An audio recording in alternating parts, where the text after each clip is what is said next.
breaking news, Group 1A will present about the human rights advocacy in Malaysia.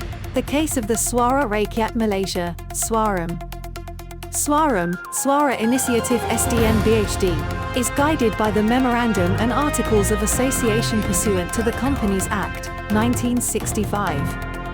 SUARAM specializes in civil and political rights such as educational programs and trainings on freedom of expression, peaceful assembly and association, right to fair trial, freedom from torture, extrajudicial killings and cruel punishment, public accountability and genuine democracy building.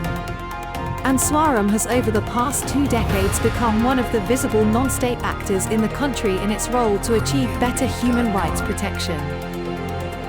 The Federation of Malaya achieved its independence from the British colonial rule on the 31st of August 1957. Malaya was later reconstituted into a larger entity with the incorporation of Singapore and the Bornean states of Sabah and Sarawak in 1963. However, Singapore was expelled from Malaysia in 1965. Malaysia has the basic features of a parliamentary system of government that is modelled on the Westminster parliamentary system, with periodic multi-party elections and constitutionally defined separation of powers entrusted in the executive, legislative and judiciary.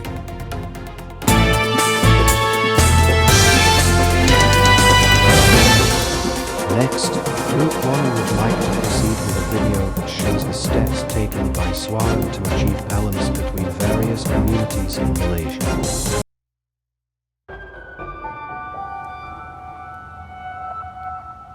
A new dawn is here.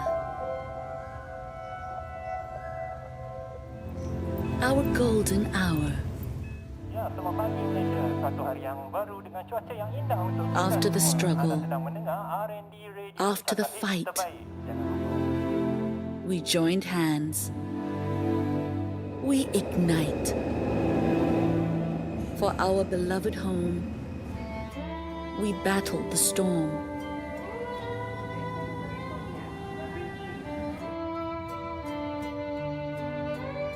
We fought for this nation, for the next generation, under one flag, under one promise.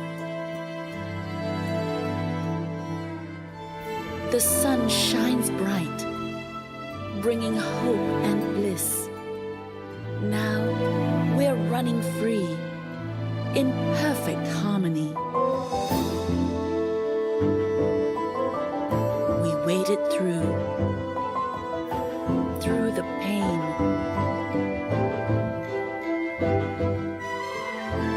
We remain through the year.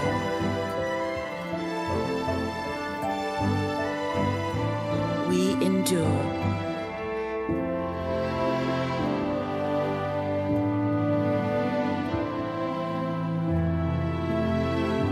Flying high as a kite.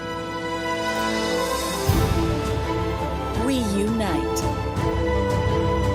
Stronger together. Nurture together.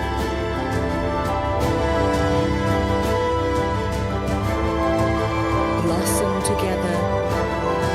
Recover together.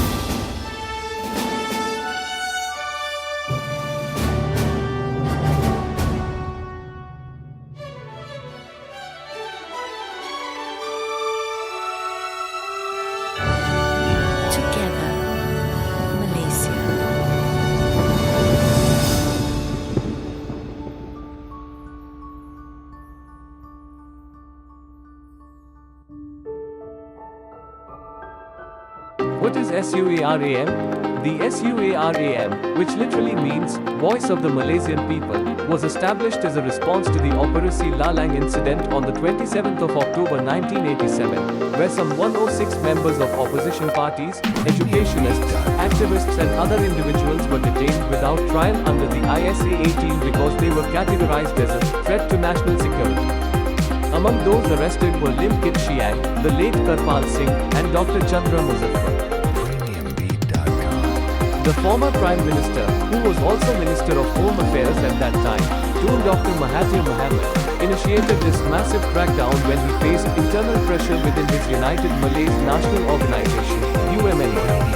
Instead, he and the official Ministry of Home Affairs white paper entitled Towards Preserving National Security, issued in 1988, have accused most of the detainees of racial and religious extremism. The SUARAM has established itself in the last 2 decades as a major human rights resource center and the leading activist organization in the country. It is a non-profit organization working towards a free and equal society by fighting for civil liberties that are enshrined in the Universal Declaration. What are the cases involved by SUARAM? SUARAM also practices joint effort or coalition approach in conducting its advocacy work. The SUARAM also functions as an information center for human rights issues. It organizes and participates in fact-finding missions, as well as training on monitoring and documentation for other non-governmental organizations. The SUARAM also produces monitoring reports on the performance of the SUARAM. The SUARAM has produced a monthly newsletter called IHAD. Nevertheless, this effort is not consistent after several months. The SUARAM also intervenes and supports victims and their families whose basic rights have been violated, such as in the cases of arbitrary arrests and detention, eviction, and abuses of police powers. Other than that, it renders its assistance to the marginalized communities such as the urban poor, students, indigenous peoples, refugees, and asylum seekers. 34 The SUARAM frequently sends urgent appeals on the human rights situation in Malaysia for immediate action and sometimes implement an urgent arrest team to monitor and help those who are arrested during the peaceful assembly, provide legal advice, media assistance, and the reference purposes.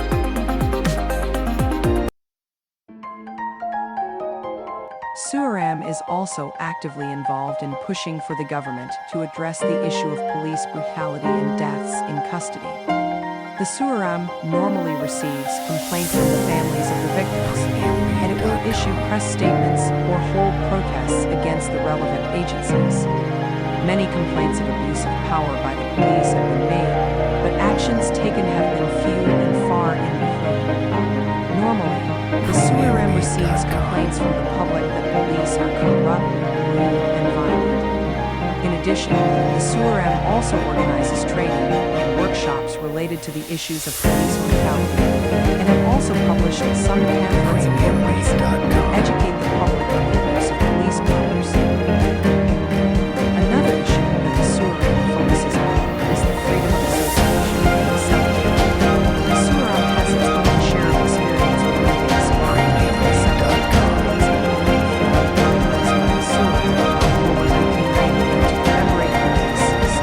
Operation Lowing in 1987, and the 300 participants were ordered to leave the forum. Good night.